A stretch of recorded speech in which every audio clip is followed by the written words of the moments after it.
Hello everyone, Treecks here. Welcome back to Metal Gear, the very first game that actually started this nowadays pretty famous series, even though I only started playing it this year. But hey, I've got so much other things to do, so never really had the time to do it earlier. But now I finally started it, and I'm also going to be covering it as a Let's Play game, of course. Last time we actually tried to find Dr. Madnar, the developer of Metal Gear, the dangerous weapon that the evil nation of Outer Heaven is trying to use in order to conquer the world, you might say. And we are here in order to try to stop them.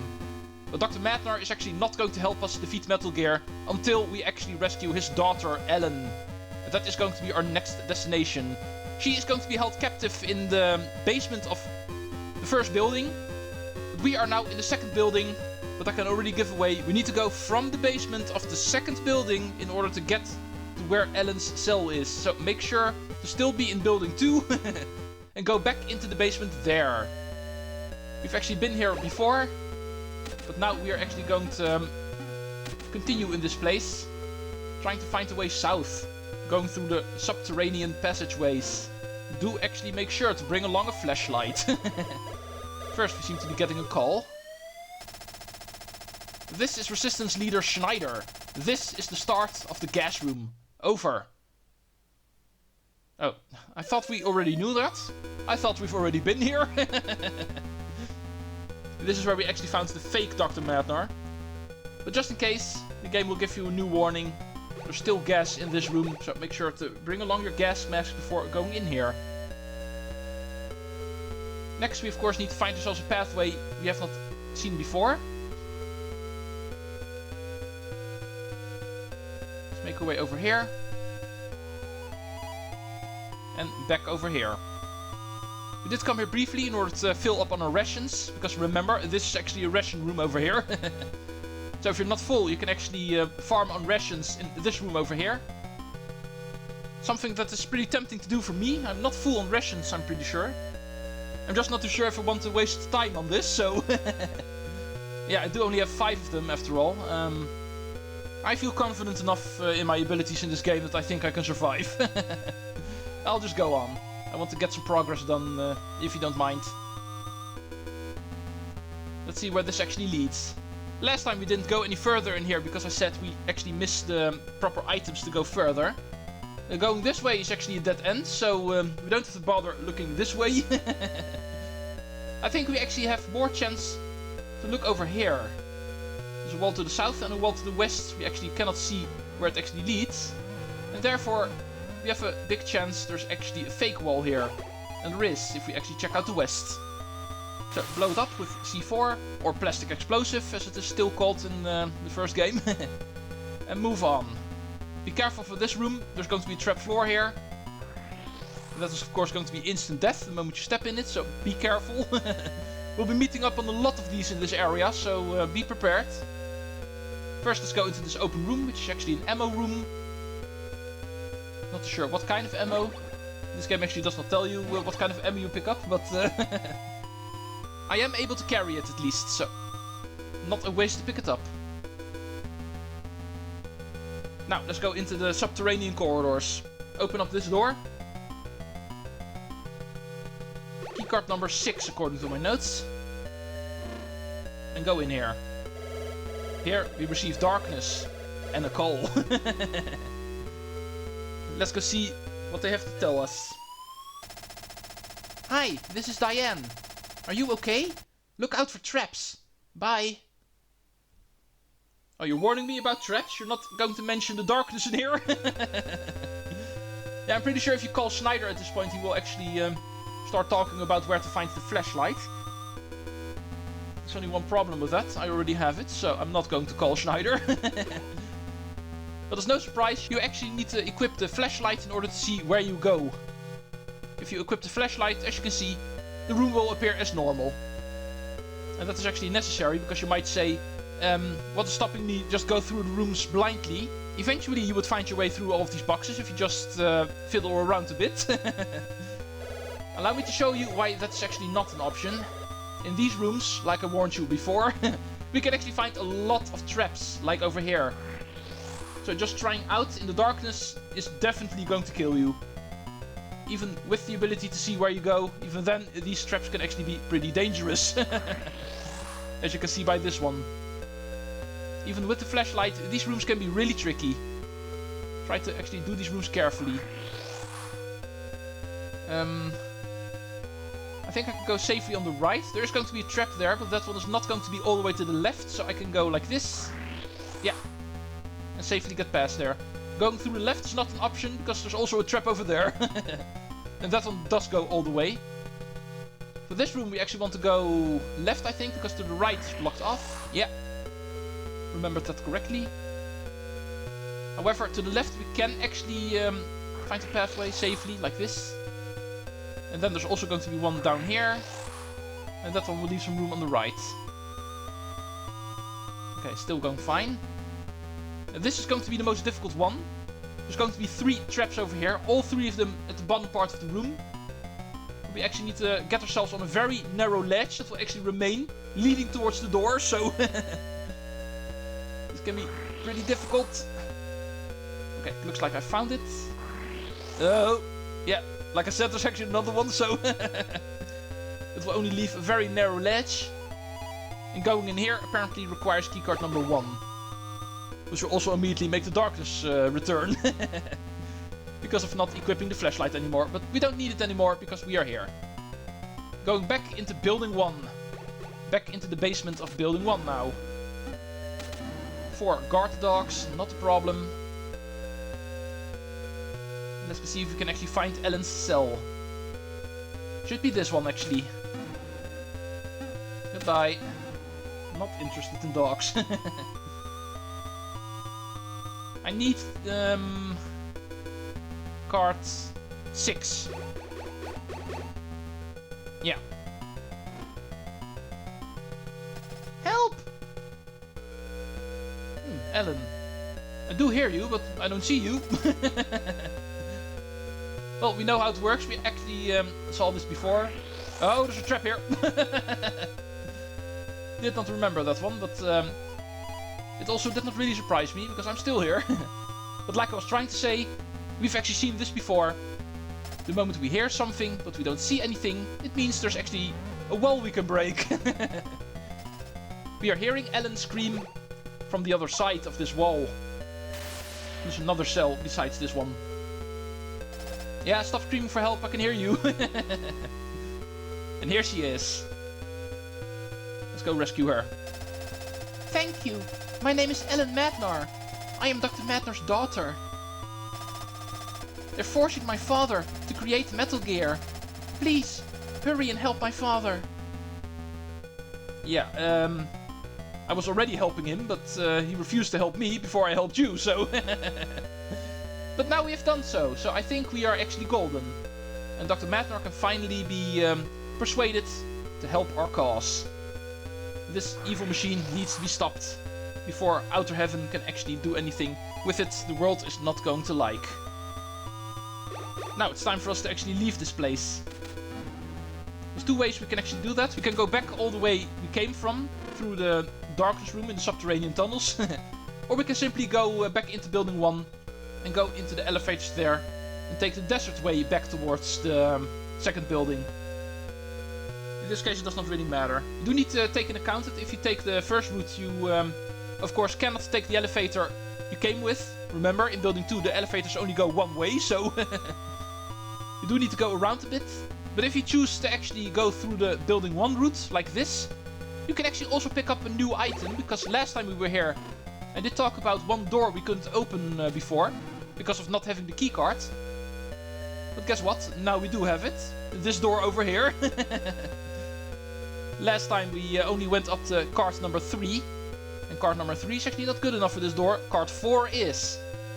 And now that we are back again, we can actually pick up this pretty interesting item. Not required to beat the game, but it can definitely help you, because this is body armor. An item that can be used in order to halve the damage whenever being shot by guards. As you can see, it will halve the damage of enemy weapons. Remember that. It will still give you full damage whenever you touch guards or whenever you walk over a mine and stuff like that. But gunfire will actually only give you half the damage now. At least as long as you're wearing the body armor. Remember that. It is not an automatic equip item. You do need to wear it, otherwise it won't work. So whenever facing a boss that will actually shoot you, this is a pretty good weapon to equip.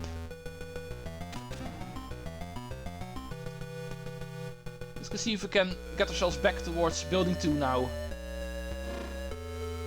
We know where we need to go. Alan has been saved.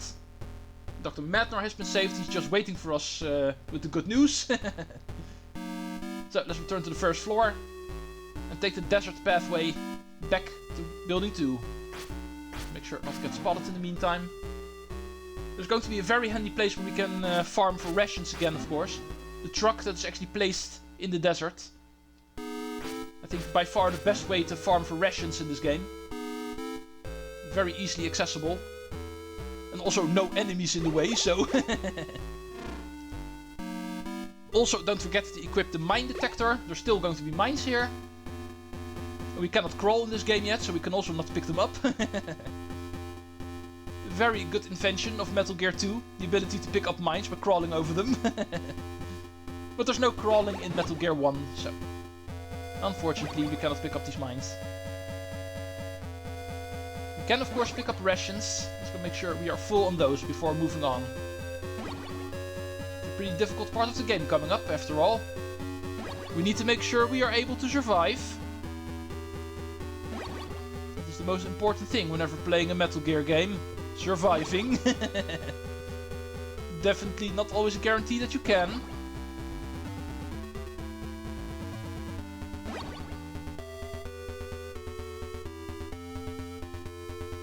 And this is the final one. Awesome.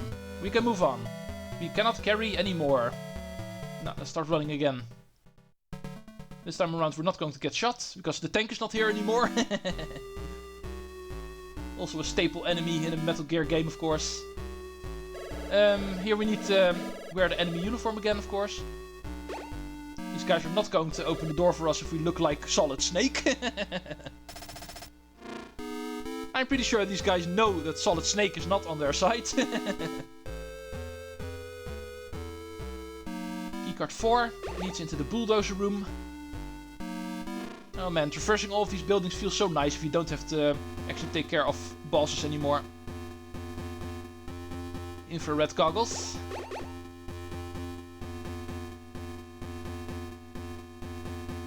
Yeah, thank you. We are here. Returning to the second floor.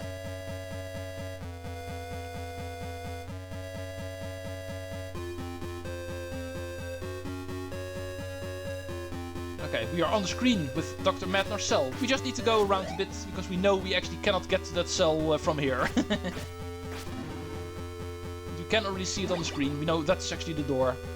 Return to the Arnold room. I think going this way is a bit more safe. Let's do it like this. Oh! I think I actually got spotted in the last second over there. But no success for them.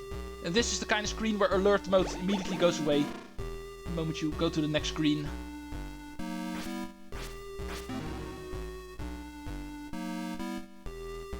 Oh yeah, this room. Don't like this one. Go away, you. And I'm getting way too much food. I cannot even use any of the rations I already have because I'm full health. No! Well, I'm not full health anymore, so...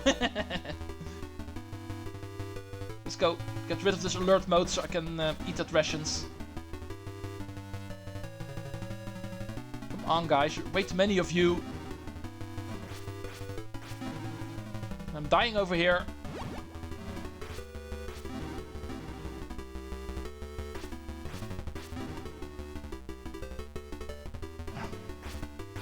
Right, there we go. Still 12 rations. Nothing to see here. This room is luckily a lot easier to get past. Kill you. And then kill you. Easy mode. Now, it was keycard number 6 that opened this door. Alright, it was a long journey, but we have returned. I am Dr. Drago Petrovich Madnar. Metal Gear is 20 kilometers north of this building. It is located 100 floors under building 3. Okay. There's only one way to destroy Metal Gear. Attach plastic explosive to the legs of the unit where the armor is thin. The sequence is right, right, left, right, left, left, right, left, left, right, right, left, right, left, right. And after that I don't remember. The final one we actually need to fill in ourselves. Make sure to actually write this down somewhere. We don't want to forget about this. If we want to be able to beat the final boss in this game, we need to remember the sequence. You have to attach 16 sets. The card that gets you out of building 2 is with Bloody Brad. He is vulnerable to attacks from a rocket launcher. Yeah, that we've already taken care of, sir. Although I was pretty sure these guys were called Arnold, but it seems they changed it in this version. Good luck. What is it with games and actually changing the names of characters in later releases? Good to note. I'm pretty sure in the original they are called Arnolds, but they're called Bloody Brad in this version of the game. But at least we've already taken care of them. It is indeed those two guys in the central room here on this floor he was talking about, so... We already have card number 7 now. So that's indeed the one we need in order to cross the next desert to building 3. The building where Metal Gear is actually being held. And we also know how to take care of it. We need to hit it 16 times with plastic explosives. In the order that he actually mentioned. I'll actually make sure to make a screenshot of the footage later on, so I can actually remember the sequence. And also make sure I know what the final number in the sequence is going to be. Because otherwise we're not going to win that battle. Let's get downstairs again, shall we? It's time for us to actually enter the next desert. Do make sure to bring along the compass. Don't forget about that. The compass is going to be required in order to cross the next desert. We cannot do it otherwise. And also bring along the antidote. Even though that one is not technically required. It is going to be pretty handy to have with you, so... Let's return to floor 1. And find a way out of here. Oh, these guys have already spotted me. By the sounds of the music, it's officially not alert mode, but... These guys do seem to be interested in fighting me. What a waste of life. I should actually learn to shoot more. But in these first 2 games I actually really like the punching a bit more. Because in these games you actually still can. But don't worry, I'll learn my lesson in Metal Gear Solid. I know it's not a thing anymore in that game, so... Alright, let's go find an exit to this place, shall we? Let's go up over here. Back into this area. We still cannot go for a swim, even though it's tempting. We've already been told by a prisoner. We can also go to building 3 through the waterways over here. But for that we actually need the ability to swim. That's something we might actually find later on. So let's go all the way to the north of the screen. And then go even further north to the exit. However, of course, there's also a pathway going south over here. So we're first going to take that one. In order to find one more little goodie. In the form of an ammo room. Not exactly sure what kind of ammo it is going to be, but we'll find it quickly enough, I think. Let's go see which card will open this door. 6 by the looks of it. And in here we find some plastic explosives. Might actually be a pretty handy place to farm for these. For the final boss we did actually learn we need a lot of these. A sequence of 16 plastic explosives we actually need to place on Metal Gear the moment we want to destroy it. So we need to make sure we have got enough. 20 is the maximum we can carry. By this point you actually want to make sure you have 20. And not a single one less. But first we need to find Metal Gear. It's time for us to make our way to building 3. And hopefully not with any guards attached to us. So. The card we actually got from the Arnolds, or Bloody Brad. That is the one that actually leads us out. Card number 7 is going to be used in order to enter desert number 2. But do be careful. The first desert was already dangerous. This one is not going to be any less. There's going to be scorpions in here. And yes, if you actually get touched by these guys, you're going to be poisoned. These guys are going to be scary, so crossing this desert is going to be pretty dangerous if you don't have any antidote with you. Next time, we are going to make an attempt in order to cross this desert and finally find Metal Gear. We know it is in building 3, and in order to make it there, we don't just need to survive the scorpions, we also need the compass, because otherwise we are going to get lost. And we're not going to get anywhere in there. Trying to make our way towards the 100th basement floor of building 3. Finally, take care of the threat of outer heaven. See you folks next time, and Treecks out!